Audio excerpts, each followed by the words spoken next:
So one of my favorite books ever is Barefoot Gen, or sometimes I call him Gen, but it's pronounced Gen. And it's about a young boy who was already poor.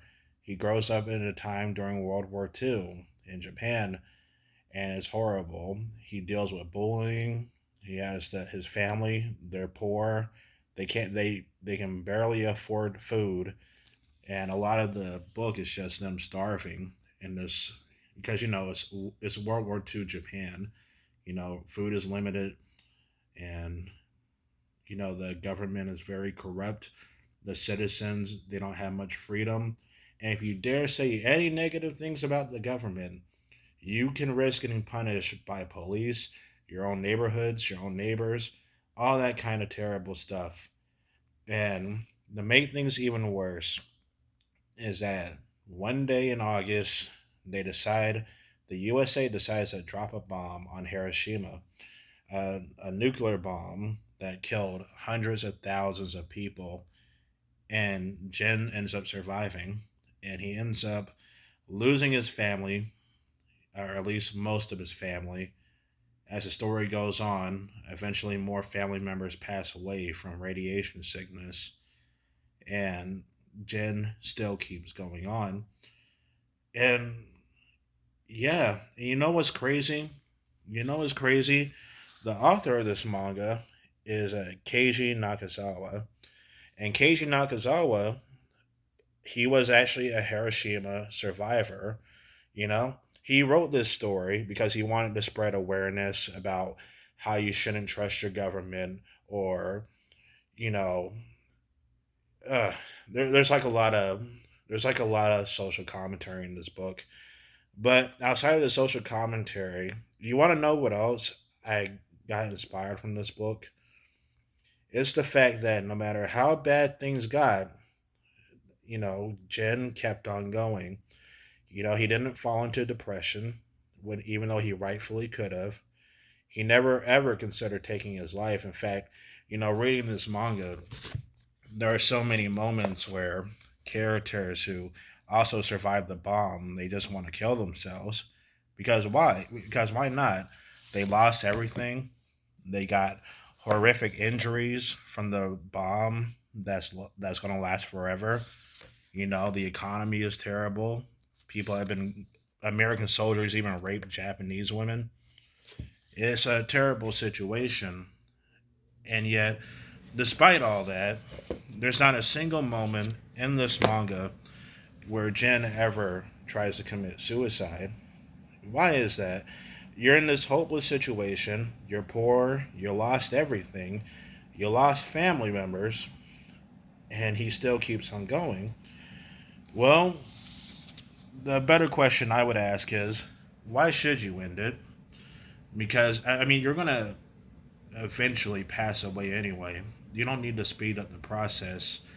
And yeah, that's what I really like about this book is that there are some very strong anti-suicide messages. There's even a page or a chapter where there's this one girl who lost both of her limbs, her arms. She lost both of her arms. She still keeps on living and working because she could easily kill herself, but she doesn't.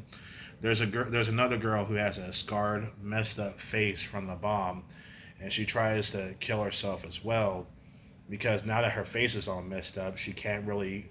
It's not like she's gonna ever find a husband or a boyfriend. It's not like she'll become a dancer. But Jen stops her, and he encourages her to keep on going. You shouldn't let a bad situation make you want to just give up on life, especially considering the logical fact that eventually you're just going to die anyway, be it from a natural cause or an accident. There's no need to speed run. You're ending your own existence. And the author of this book, who survived, he kept on going, and he didn't really have a reason to, you know and I admire that. He went on to make this fantastic comic or manga, whichever one you want to call it. And to me, If someone who survived the Hiroshima bombing and lost multiple family members can keep on going, then I'm pretty sure you can go on as well. You know, especially if you live in a much more developed countries. There are actual countries that are objectively speaking, statistically speaking, worse off than America or worse off than Canada. You know, and they still got people that continue to keep on going. Why should you end it? I don't. I just don't really see the logic behind that when someone who lives in an objectively worse environment can still keep on going, and you know, someone who lives in a much more privileged environment is having thoughts of ending it all. And I look, I'm coming, I'm saying this as someone else who has unfortunately had dark and horrific thoughts, and it's not a good feeling. It makes your chest feel very tight, and you think that nothing's ever going to get better. You're going to be stuck in this horrible situation forever, and in your thoughts they start giving you poisonous ideals. And the worst part about those types of thoughts is that they're illogical. There is no logical reason for you to end it. By evolution, you pretty much, you know, you hit the jackpot just being born. Before you were born, you got to consider the fact that you started off as like a sperm that had to compete with millions of other sperm cells, and you were the one that got lucky and got to make it while all those other sperm cells died and would go on to never be named or, never even remembered.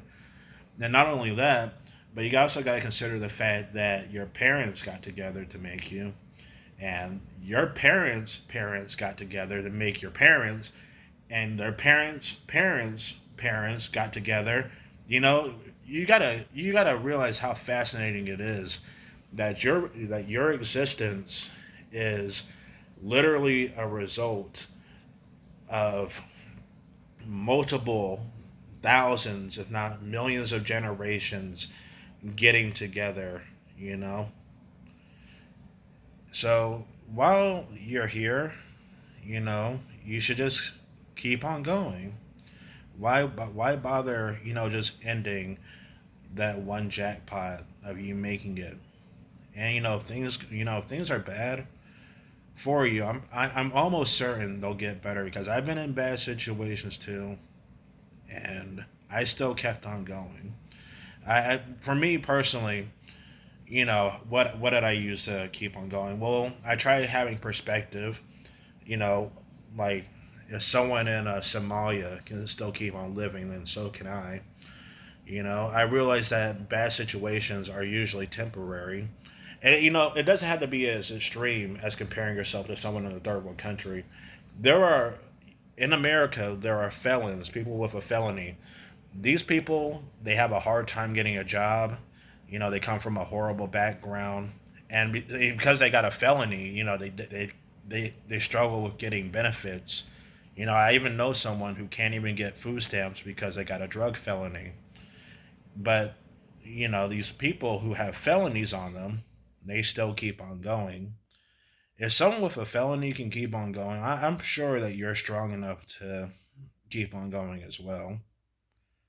So yeah, another thing I try to do is I just remain logical. And if you're ever feeling that certain way, go check yourself into a hospital. There's plenty of people to talk to. I know for a fact that in America at least there's all sorts of benefit programs that can help you, you know. So, yeah, I'm not saying this as a expert psychologist or anything. I'm just saying as someone who's dealt with horrific depression and illogical negative thoughts and also has some other health issues and some other problems, you should still keep on going. Everybody has problems, and thankfully, despite the fact that everybody has problems, the majority of people still go on. Personally, you know, I just don't. I wouldn't really want to quit. You know, uh, I actually like going on, and I think you should too.